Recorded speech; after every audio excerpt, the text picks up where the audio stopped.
날씨가 많이 추워졌습니다. 하나님께서 우리 성도님들 건강을 눈동자와 같이 지키시고 보호해 주시기를 간절히 기도합니다. 인사 나누실 때에 오늘 찬양대 부른 찬양의 가사가 설교의 핵심과도 연결이 돼서 그 말씀으로 인사 나누면 좋겠습니다. 십자가가 우리의 생명입니다. 이렇게 인사 나누시기 바랍니다. 예수 그리스도의 십자가가 우리의 생명인 줄로 믿습니다. 주보에 공지해 드린 대로 11월 한 달 동안에는 추수감사주일도 있고 해서 비전의 결실 그리고 감사라는 주제로 매주 말씀을 전해드리려고 합니다. 이유가 있는데요. 1년을 지나면서 몇몇 성도님들께서 목사님, 비전 2030이 무엇인지, 그리고 성도님들은 어떻게 더 열심히 참여할 수 있는지 그것을 좀 말씀해 주시면 좋겠습니다. 여러분들이 그런 말씀이 있었습니다. 그래서 11월 한 달 내내 비전 2030을 다시 말씀드리고 또 저와 여러분이 새기고 지난 1년간의 결실을 돌아보면서 감사함으로 말씀을 나누는 시간을 가지려고 합니다.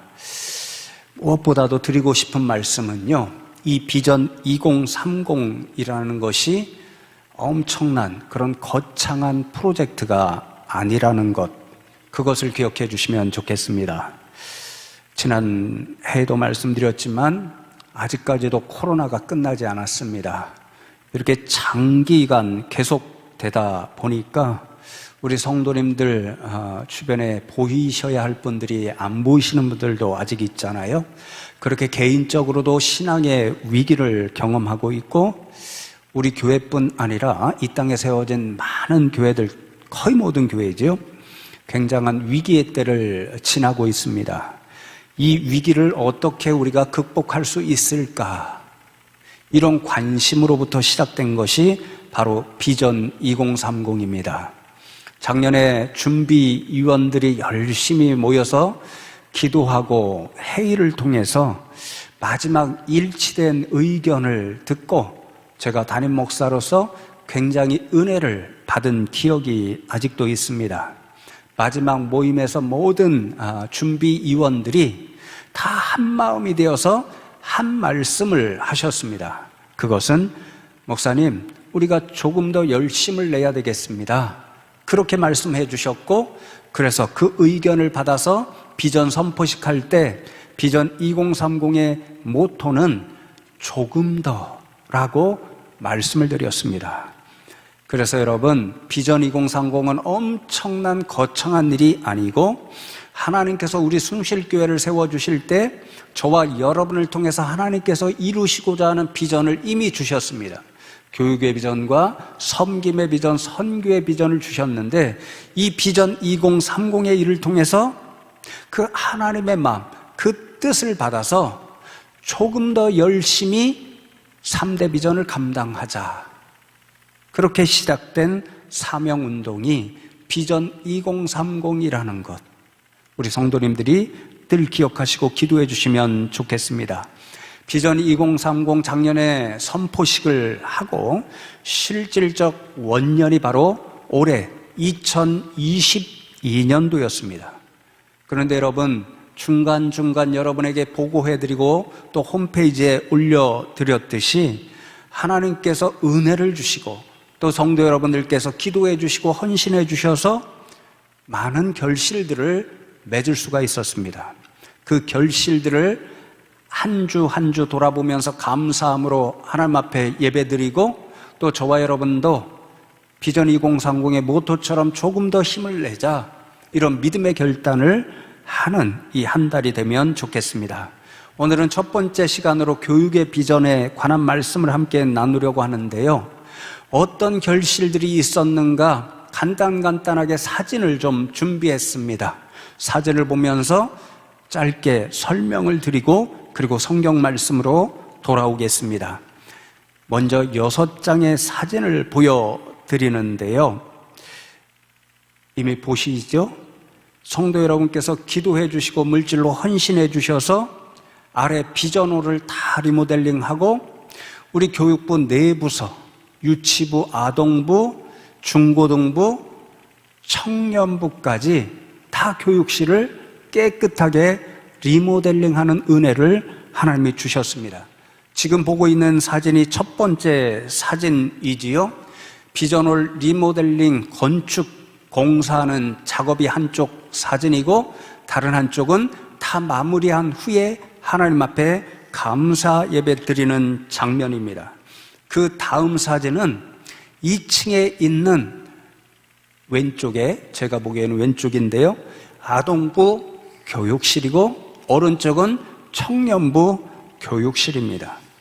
그 다음 사진은 그 전에 이루어지긴 했는데요, 우리 뒤편에 가보시면 유치부 교육실, 그리고 어른들 계시는 잠옷실, 그 장면이고, 중고등부 이 교육실이요, 천정이 무너지고 굉장히 어려웠습니다.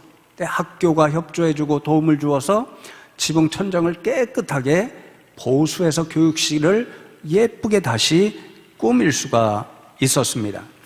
그 다음 사진은 비전홀에서 그 깨끗해진 교육실 예배실에서 예배도 드리는 장면, 지금은 아동부 예배 드리고 또 청년부 예배 드리는 장면이고요.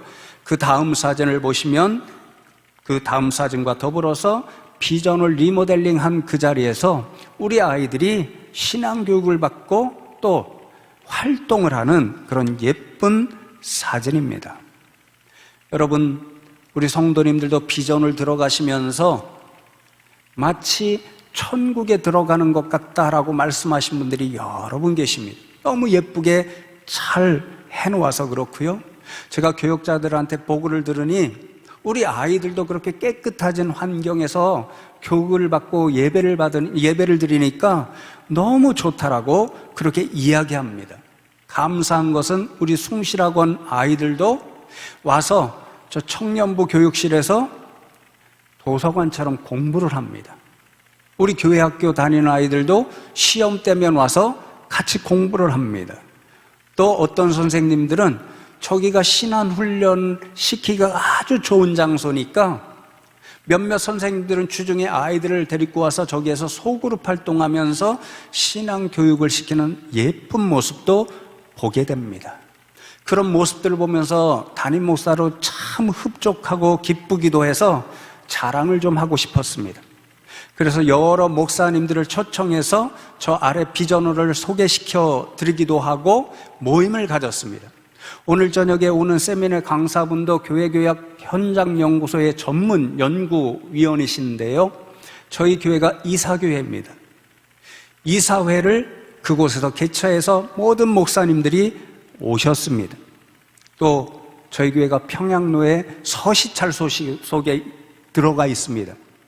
거기에 계시는 몇 분 선배 목사님들도 그곳에 오시고 모든 리모델링 공간을 보셨습니다.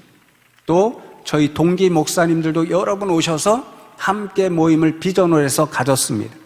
모든 목사님들 이구동성으로 정말 예쁘게 잘했다, 부럽다, 이렇게 말씀해 주셔서 제 마음이 얼마나 좋았는지 모릅니다.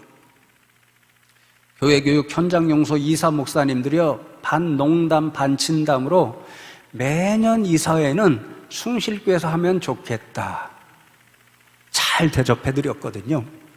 그렇게 말씀하셨습니다. 제 동기 목사님 중에 한 분이 지금 이제 서울에서 담임 목회자로 하시다가 시골의 도시교회 한 교회에서 청병을 받아 이제 곧 내려가십니다. 지난주에 전화를 주셨어요. 자기가 내려가기 전에 숭실교회 비전홀이 너무도 예뻐서 그곳에서 설교하고 싶으니까 장로님들과 말씀 나눠서 꼭 설교 한번 할 수 있는 기회 달라고 그렇게 전화를 주셨습니다. 해드려야 되겠죠? 끄덕끄덕 하시는 거 보니까 장로님들과 말씀 나누겠습니다. 어쨌든 그런 모습들을 보고 제가 참 기쁘고 감사했습니다. 여러분들도 비전을 들어갈 때마다 또 교육실 보실 때마다 기쁘시죠? 이게 우리 교인들의 특징입니다. 교육합시다 그러면 절대 신청을 합니다. 제가 전화하고 우리 김남용 목사님이 해서 해야 그래 기다리고 있었습니다 이러면서 오십니다. 어제도 그래서 갔다 왔어요. 대답하십시오 그러면 안 합니다. 제가 또 물어야 대답할 거죠? 네, 아멘이죠? 네, 그래도 안 하시네요. 그 다음 네 사진은 코로나 때문에 우리 아이들이 현장에서 예배 못 드리고 모든 교육 활동이 중단되었습니다. 근데 올해부터 감사계 일부가 열려졌잖아요. 그래서 우리 아이들이 현장에 와서 예배 드리고 친구들 보고 여러 교육 활동을 합니다.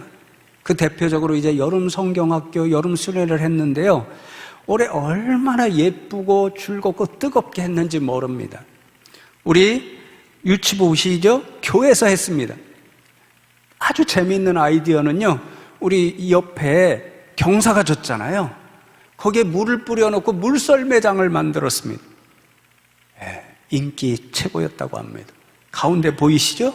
장영우 집사님이 아이 하나 태우고 썰매 타는 것, 아이가 얼마나 좋아서 웃고 있는지 모릅니다. 이게 교회예요. 교회는요, 아이들이 넘치고 시끌벅적하고 예뻐서 안아주고 그런 교회에서 기도하시면 좋겠습니다. 그 다음 장면은 우리 아동부입니다. 아이들이 저 아래 깨끗하게 고친 예배실, 교육활동실에서 여름 성경학교 얼마나 예쁘고 즐겁게 잘했는지 모릅니다. 그 다음은 우리 중고등부 수련회 장면이죠. 팀 수련관에 갔습니다. 많은 아이들이 갔습니다. 얼마나 뜨겁게 기도하고 얼마나 적극적으로 성경학교 했는지 모릅니다. 저도 가보고요, 야, 우리 교회 그래도 미래가 있다, 그런 기대를 합니다. 우리 어른들보다 더 뜨겁게 기도해야 합니다. 가보십시오. 그 다음에는 청년부입니다. 몇 년 만에 야외에서 수련회하고 정말 좋았다라고 제가 조 목사님한테 보고를 받았습니다. 감사한 일이죠. 우리 교역자들과 교사들이 얼마나 수고하고 애를 쓰는지 모릅니다. 그래서 일부 예배 때 교사들이 다 오잖아요. 그래서 우리 성도님들에게, 옆에 계신 교사들에게 감사합니다 이렇게 격려하도록 그렇게 인사 나누었습니다. 여러분 늘 기도해 주시면 감사하겠습니다. 그 다음에 7장의 사진은 우리 교회에 주신 교육의 비전은 단지 우리 교회 학교만 품는 비전이 아닙니다. 우리가 물적으로 또 영적으로 후원하는 숭실학원의 모든 학생들, 2,000명에 가까운 그 학생들도 포함합니다. 그래서 비전 2030위원회에서 올해부터는 더 적극적으로 할 수 있으면 숭실학원을 섬기고 전도하는 일에 더 열심을 내자, 그렇게 해서 다음 주에도 일부 또 말씀드리겠지만 그 모습을 보여주는 사진입니다. 여러분 먼저 보면 전도 섬김 행사에서 저게 중학교의 모습입니다. 전반기 한 번, 후반기 한 번, 우리 중고등부 교사들, 또 우리 교회의 학교에서 오시는 우리 선생님들, 직원분들 협력하시고 전날이 되면 교장 선생님들도 오셔서 관심 가져주시고 감사하다고 말씀합니다. 15명 정도의 분들이 협력하셔서 중학교 교실마다 아이들 돌아다니면서 간식을 주고 복음을 전하는 장면, 전반기 했던 장면입니다. 뒤에 보시면 저기가 음악실입니다. 우리 고등학교 아이들, 결신자들 모아놓고 간식 주고 기도해주고 복음 전하는 그 일을 했습니다. 그 뒤에는 이상하게 커피잔이 있죠.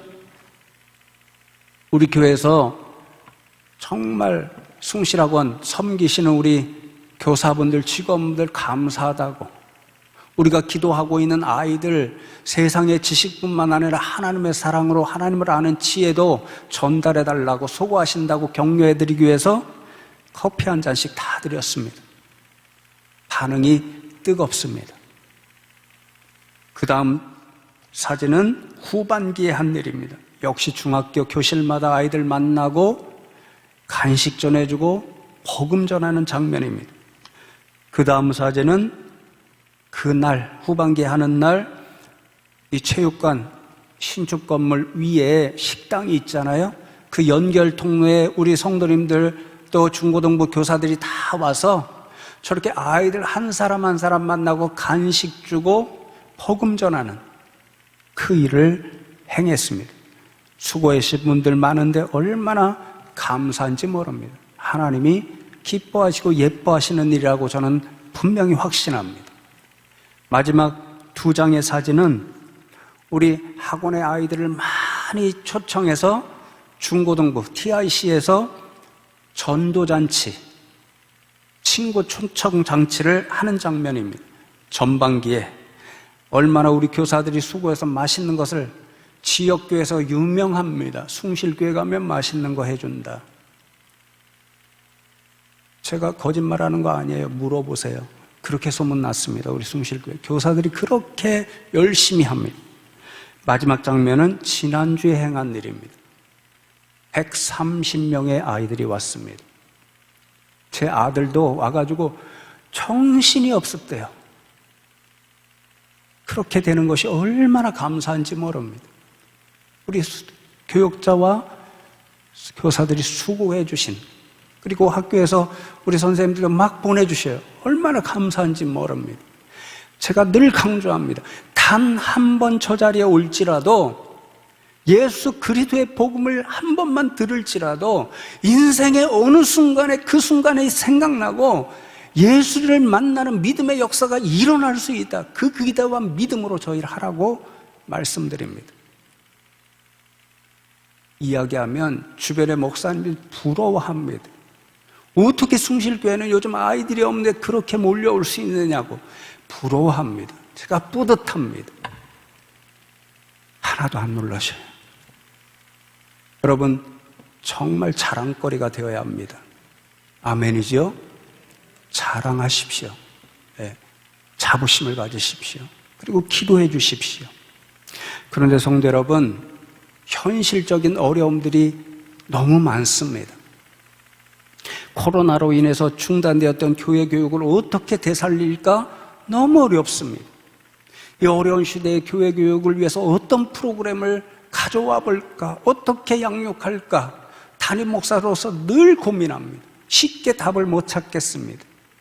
그래서 얼마 전에는 교육자 회의하면서 후배 여러분들이 더 가까우니까 내년부터는 어떻게 하면 우리 아이들을 더 효율적으로 또 더 적극적으로 복음을 전달하고 교육할 수 있을까, 그거 고민해 보십시오. 연구 과제를 주었습니다. 또 오늘 저녁에 오시는 세미나 강사분에게도 그 일을 늘 연구하시는 분이니까 그런 것들을 우리 교인들에게 오셔서 소개해 주십시오. 다 오셔야 됩니다. 자녀 세대, 손주 세대를 위해서 오셔서 아이디어 듣고 기도하셔야 됩니다. 더 큰 고민거리가 있습니다. 잘 아시듯이 인구 절벽의 문제가 있습니다. 14년 전에 우리 중학교 아이들 한 반에 35명이었습니다. 평균. 지금은 20명 조금 넘습니다. 22명, 23명. 기독교, 교회 학교 다니는 아이들이 14년 전만 해도 한 반에 10명 정도였습니다. 지금은 5명도 찾아보기 어렵습니다. 어른들뿐만 아니라 그 아이들도 교회에 대한 좋은 의식을 가진 아이들이 많지 않습니다. 그러니 교회에 영향이 미칩니다. 심각합니다. 우리 교회도 비슷합니다. 아이들 숫자가 급감했습니다. 유치부 또 아동부가 특별히 그렇습니다. 그래서 저렇게 아이 낳아서 아이 품고 오는 우리 젊은 집사들 칭찬해 줘야 합니다. 격려해 줘야 합니다. 교회에서 아이 낳으면 선물 잔뜩 주자, 이런 말이 있어서 올 연말에는 그렇게 해볼까 합니다. 고민이 됩니다. 이 상황을 어떻게 해볼까? 솔직히 말씀드리면 답을 못 찾겠습니다. 그런데 한 번은 이런 고민을 갖고 글을 읽다가 미국 교회에서 우리보다 먼저 이런 일들을 경험했습니다. 그런 경험 가운데서 어떤 목사님이 쓴 글을 보았습니다. 네, 100% 적용하기는 어렵지만 우리가 꼭 기억해야 할, 참고해야 할 그런 말씀이라는 생각이 들었습니다. 그 목사님 다른 건 다 잊어버려도 하나는 분명히 기억납니다. 가장 중요한 일이라고 합니다. 우리가 흔히 집도키부터 단속해야 된다, 이런 말을 하잖아요. 그 목사님이 그것을 쓰셨습니다. 다른 집 아이들 전도하기에 앞서서 우리 자녀들, 우리 손주들의 신앙을 잘 단속해서 교회와 신앙을 떨어지지 않도록 하는 게 가장 중요한 과제라는 것입니다. 그러기 위해서는 부모 세대, 조부모 세대인 저와 여러분이 자녀 세대들에게 신앙의 모범을 보여줘야 하고 바른 신앙의 가치대로 살아가는 모범을 보여주는 일이 가장 중요하다, 그렇게 적고 있었습니다. 그래서 성도 여러분, 다시 한번 제가 다음 세대, 당장 제 두 아들을 생각할 때마다 늘 성경에서 가장 중요하게 품고 묵상하는 말씀, 사사기의 말씀을 다시 한번 잠깐 나누고 기도하기를 원합니다. 오늘 이 말씀 1장과 2장 전체의 말씀은 하나님께서 이스라엘 백성에게 젖과 꿀이 흐르는 가나안 땅을 주신다라고 약속했잖아요. 약속이 성취되었습니다. 가나안 땅에 정착했습니다. 그리고는 세 번째 때에 일어난 아주 두려운 사건을 우리에게 말씀해 줍니다. 세 가지 질문을 가지고 잠시 이 말씀을 나누면 좋겠는데요. 첫 번째로, 가나안 땅에 정착한 후 세 번째 세대에 이르렀을 때에 도대체 무슨 일이 일어났길래 이렇게 두려운 말씀을 적고 계신가, 그것입니다.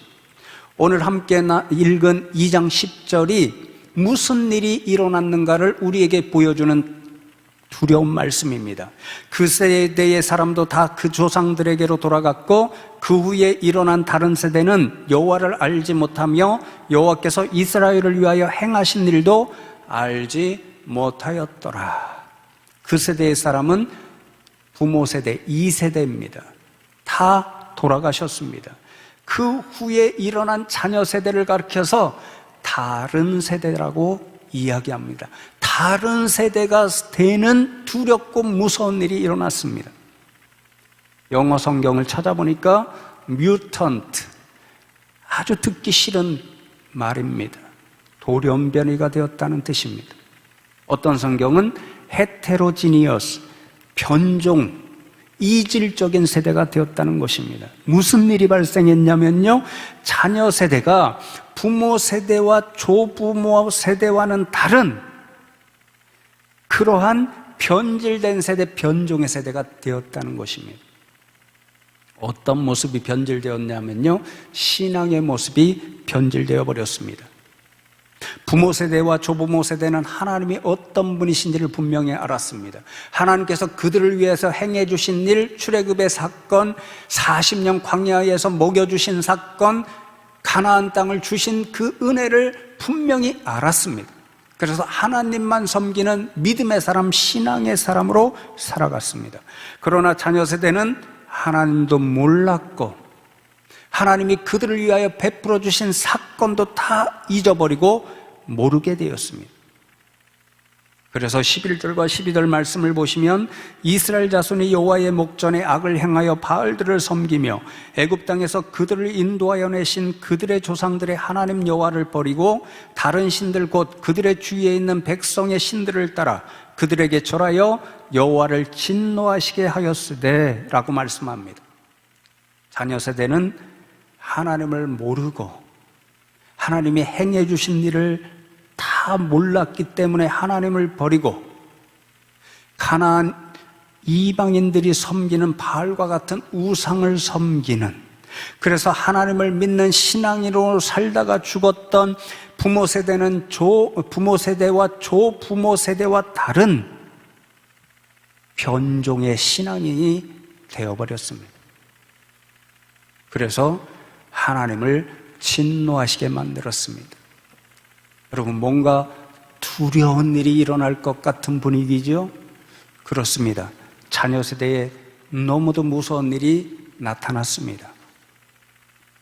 두 번째 질문, 자녀 세대가 신앙으로 다른 세대가 되었을 때 어떤 결과가 나타났을까요?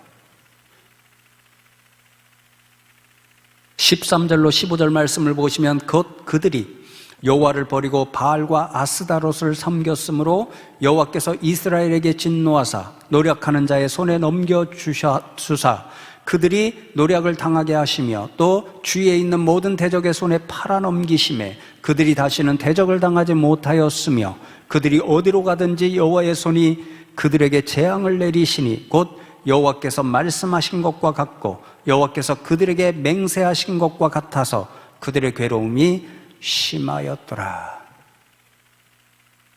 하나님께서 다른 세대가 되어버린 자녀 세대를 보시고 진노하셨습니다. 그래서 그들이 어디로 가든지 무슨 일을 행하든지 간에 재앙을 내리셨습니다. 가나안 7주민 족속을 다 내어쫓고 그 땅을 차지하게 해주셨는데 이제부터는 그들에게 자녀 세대를 넘겨주셨습니다. 이스라엘 백성들이 곡식을 심으면 추수기에 이방인들이 침략해서 다 수탈해갔고 이스라엘 백성들 자녀 세대들이 가축을 잘 키워놓으면 역시 이방인들이 와서 다 약탈해 가셨게 하셨습니다. 그 이방인들이 너무 무서워서 자녀 세대들은 때때로 산으로 도망가서 동굴을 파고 그곳에 숨어 살아야 하는 수치를 당해야 했습니다. 이게 사사기의 모든 악순환의 근본 내용입니다. 그래서 그들의 괴로움이 얼마나 견디기 어려울 정도로 심했는지 모릅니다. 사랑하는 성도 여러분, 그렇습니다. 영적으로 다른 세대가 되어버리면 그 결과는 결국 심각한 괴로움밖에 없습니다.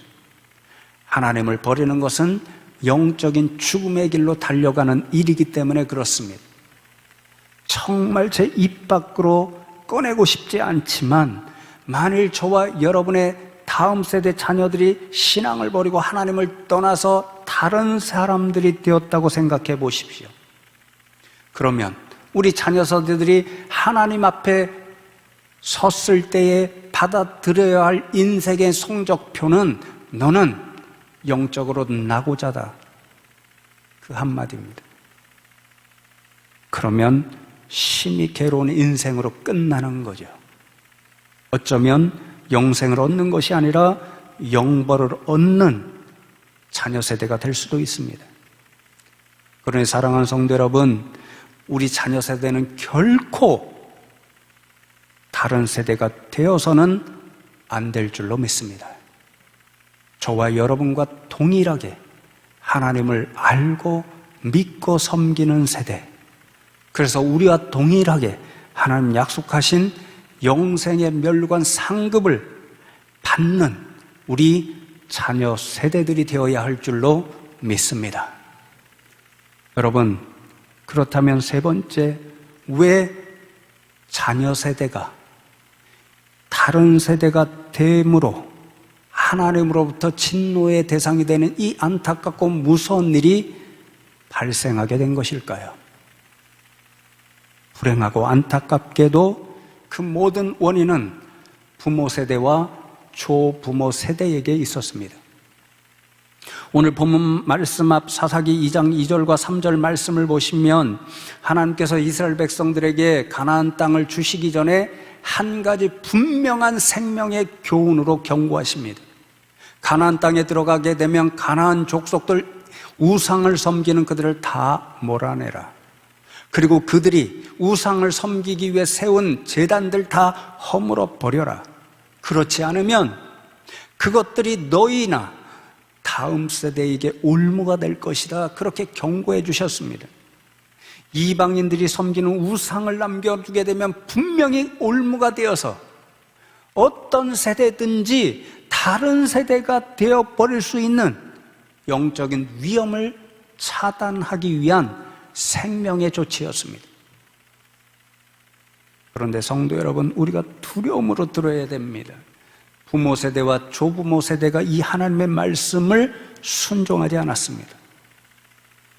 사사기 1장의 말씀이 너무도 중요하고 두렵고 기억해야 하는 말씀입니다.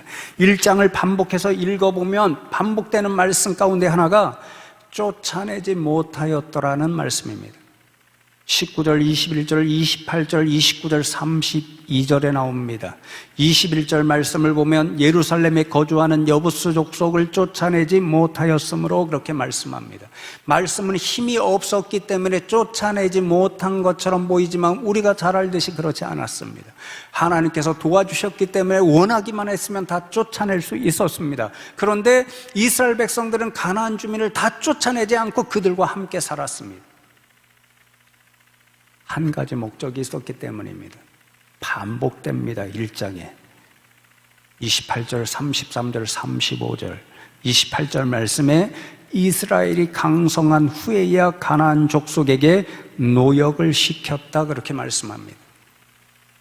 이스라엘 백성이 하나님의 말씀에 불순종하고 가나안 주민들을 내어쫓지 않고 함께 산 이유는 그들보다 힘이 있으니까, 하나님께서 힘을 주셨으니까 그들을 이용해서 노역을 시키고 그래서 경제적인 이득을 취하는 데 있었습니다. 여러분, 어디에서 배운 것입니까? 애굽이라고 하는 세상 한가운데서 그들이 친히 그 일을 하면서 배웠습니다. 애굽 사람들이 시키는 노역을 감당했고 그들에게 유익을 제공했습니다. 그런데 하나님이 그 일 배우지 말라고 그곳에서 애굽에서 탈출시켜줬는데 그 세상의 가치를 그대로 배웠습니다. 몸에 익숙한 그것을 버리지 못했습니다.